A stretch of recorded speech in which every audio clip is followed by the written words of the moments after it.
Okay, so we all have heard of the Ninja Thirsty. I know I've done a video on that. I'll link it in the description.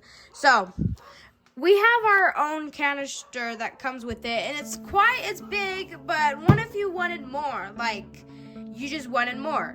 So we're just gonna take that away real quick.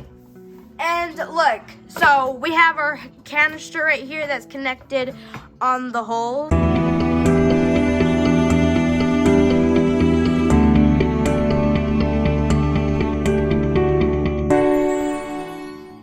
As you guys can see, this is the hose that's connected like right here in like this little cubby hole.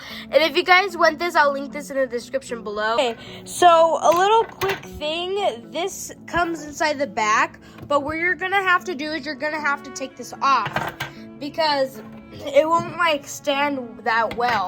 I have this old soda stream that I had, and I put a hole right here. But all you have to do is just take this off because you don't really need to put a hole there.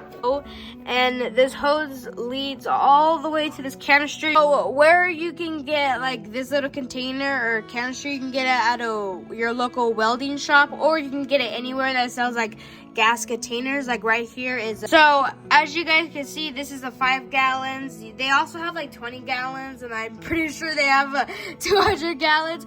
But because we have like this small area, as you guys can see, so we only have a 5 gallon one. Okay, so that's how you do it, and you can have it full so you can enjoy your Ninja Thirsty. I'm pretty sure it goes to 1,000 drinks or like bottles.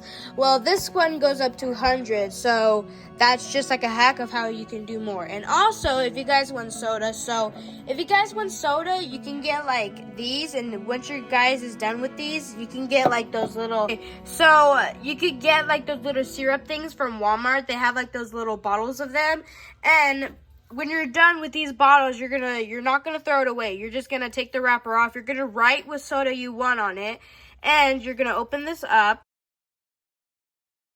So that is the hack of how you can connect your canister to your Ninja. So if you guys want to see the review, I'm going to put it on the screen again or in the description. So thank you guys for watching. Comment, like, and subscribe, and I'll see you guys.